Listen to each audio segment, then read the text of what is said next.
be showing you how to use this simple VPN application here like a pro. So into watch full video, stay tuned. This is pretty much the home screen of the application. Very simple layout, very simple VPN.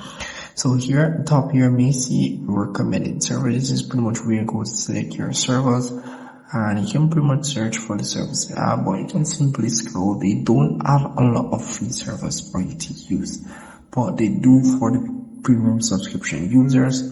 So if you want to get access to these other servers, you have to get a subscription, or you can tap on this where it says unlock all servers, but you'd have to pay. But anyways, these are all the servers that they have available, and I do recommend you using the recommended servers because it will select the fastest server for you.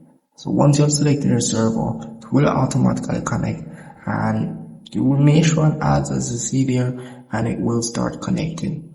And down here you have connection mode, which you can select as well. If you want to know more about this connection mode, you can also use AI to ask AI for this connection mode.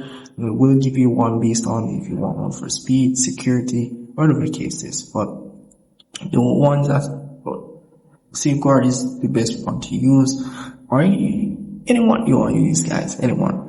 And at the top here, 3 lines over here, you can go over here to get the premium subscription. If I tap on this option here, it will ask me to sign up. However, I can go back and tap on it. Subscription and see the prices that they offer for their subscription, their monthly subscription, 6-month subscription, and 1-year subscription. As you can see here, what the free version or what the premium subscription version be getting. So that's pretty much it for that there. Once I've selected a server, or if you're not using any server at all, you can stop and connect here, or whichever mode you're going to use it, just select it down here. It doesn't matter which mode you're using.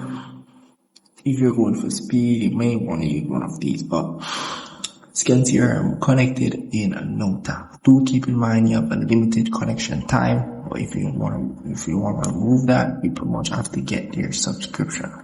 So that's pretty much it for this application. Very, very easy to use, and if you're going to buy a subscription, always do make sure you log in with your Gmail or any other login information that you have. Well, that's it. See you in the next one, guys.